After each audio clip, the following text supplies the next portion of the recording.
Is Tekashi69 using Shotti as a scapegoat? Is it possible that we all could be wrong? Let's talk about it.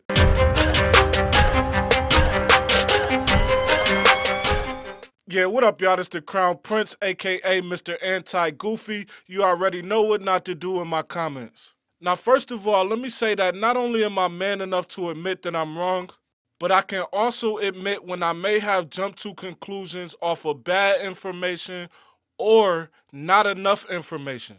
How about you? I'm gonna tell you right now, if you are a Tekashi69 fanboy, this is the point where you want to get off the train. However, you can be a fan and be objective. So if you are a fan and you are objective, stay on the train one more stop. Now, this video is not to vouch for Shotti. I'm giving no definite conclusions here. I'm asking a simple question. What and whose information are we using to convict Shotti? The more and more this shit goes on, the more and more spooky this shit is starting to look. And it's not just the new information, it's the old information as well. In this video, I'm going to reevaluate the story of Shotti and Sara. I'm going to reevaluate the story that Shotti was robbing 6ix9ine. And I also have to go back and look at not whether or not Shotti wanted to put pause on 6ix9ine. That's a fact. But who wants to put pause on somebody for no reason? That's the question I want you to answer. I'm going to bet you right now, and if you have convicted Shotti of all of these things and what I say is not true, I'm going to send you $1. Here it goes. All of the information that you are using to convict Shotti originates from 6ix9ine in some way, shape, or form. Tell me I'm lying. Now, I'm not telling you that Shotti is innocent of any of it. I'm asking you, what about 6ix9ine's character makes anything he says at this point valid? Now, we know that if Shotti was robbing 6ix9ine, it didn't come through record sales or anything that would be record label related because 6ix9ine was not on Treyway. All of the money from record sales, streams, checks he got from the label, all of that money went directly from the label to Tekashi69. Now, I know that's irrelevant because nobody is saying that. I just want to get it out the way. So now we have to focus on the Breakfast Club interview, which is where Tekashi's story was that he was being robbed by the booking agent and or the promoters. Tekashi never mentioned that he was being robbed by Shotti in that interview, not once. According to him, there was discrepancies between the booking agent and the promoter. Now, his story was that he called the booking agent and the booking agent told him that this money went to the promoter. The booking agent has said and is still saying to this day that they never gave the promoter that money because that deal never existed. The story over Tekashi's so-called being robbed for these millions are a fantasy created by 6ix9ine. The only money discrepancy that actually exists were from the front ends that he collected for shows that he didn't show up for. This is not the same multi-million-dollar deal. This is a totally different deal than the deal Tekashi was talking about that was worth millions. That was a hope for a future deal, and the deal he had in place was nowhere near worth that amount of money. Go look it up. Go talk to the booking agent. She's on Instagram every single day. The only time he insinuated anything about Shotti was when he said, "I fire everybody." His decision to fire Shotti, in my opinion, had everything to do with his insecurities about Shotti and Sara. I'm not saying that Shotti wasn't robbing 6ix9ine. I'm saying that if you are saying that Shotti is robbing 6ix9ine, you have zero facts to base it on. Now, just like I said, it doesn't matter where we start. There's no way to really go in order. But what we're going to do is go to this wiretap. Now, this is the wiretap that you all are using to say that Shotti wanted to kill 6ix9ine, so I don't want to hear nothing about it not being valid. Jones. 6ix9ine trying to dry snitch at the same time, homie. But he keeps saying, fuck Treyway. Fuck that nigga, Treyway. Ain't no nigga, Treyway. Fuck Treyway. I don't know what the fuck that means, but we're going to keep going on. Shotti, laughing. I'ma feed him, though. Jones again. Yo, what you doing? Damn, I don't even want to talk on the phone, homie. We gotta meet up and talk. Mystery guy. 6ix9ine definitely humiliating Shotti right now. Jones again. That's what 6ix9ine trying to do. That's what he trying to do. He trying to separate himself. Mystery guy. That's cool. Now he gotta get violated. Jones again. Yeah, super violated. Super duper. Ain't no much he could do really unless he run around with 100 armed securities all day. Mystery guy. He ain't got enough money for that. Jones again. That's a fact. And he just canceled all his shows. Mystery guy. And he ain't a gang member no more. Jones. Nah, he ain't nothing. Mystery guy. That's what Shotti need to make sure he do. Jones. Yeah. Mystery guy. Just tell that nigga he not a gang member no more. He kicked out the whip. He was never a gang member. Shotti need to, expose him. Mystery guy. And Shotti gotta figure it out, but they gotta violate 6ix9ine. Jones.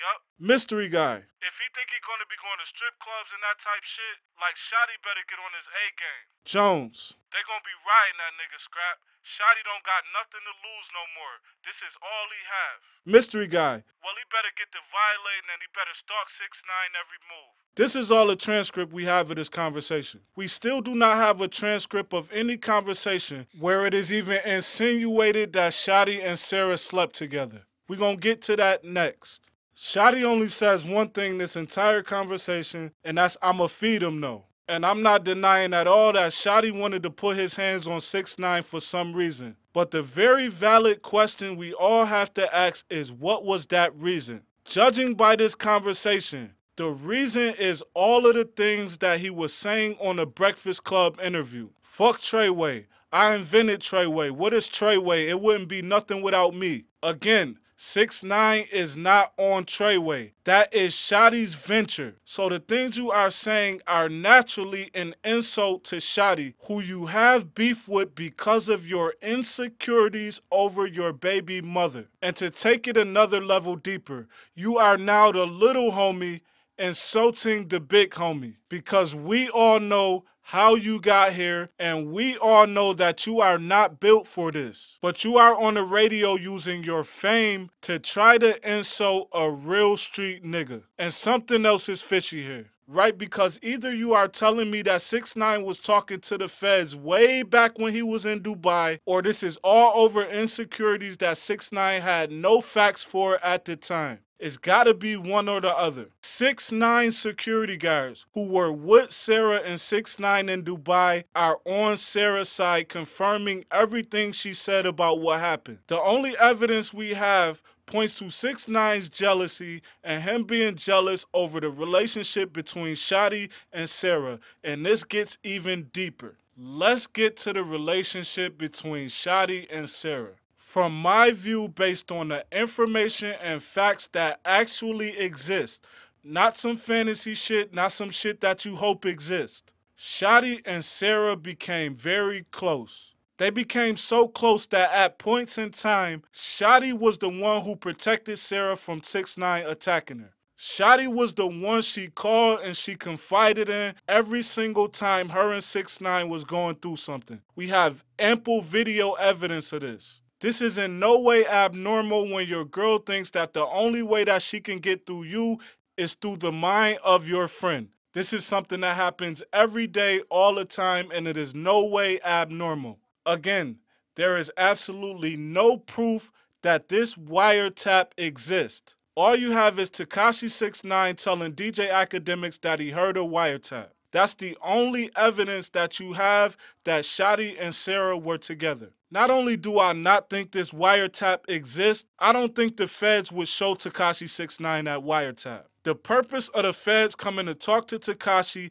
because they thought he was in danger. By law, they are required to do that. This is not something they do to save you from anything else. This is something that they do because they are required to by law. There are several Mafia RICO cases in history, and you can go look them up, where the feds had to pause the investigation to pull somebody in and let them know that their life was in danger. Not because they want to save them from RICO, but because they are required by law to inform that person that their life is in danger. I think that's the only wiretap that 6ix9ine saw. I think he gave Academics some bullshit to make it look like he wasn't a sucker and in his feelings over his own jealousy. And 6ix9ine is that type of sucker, period. Now let me calm down a little bit and get y'all out of here.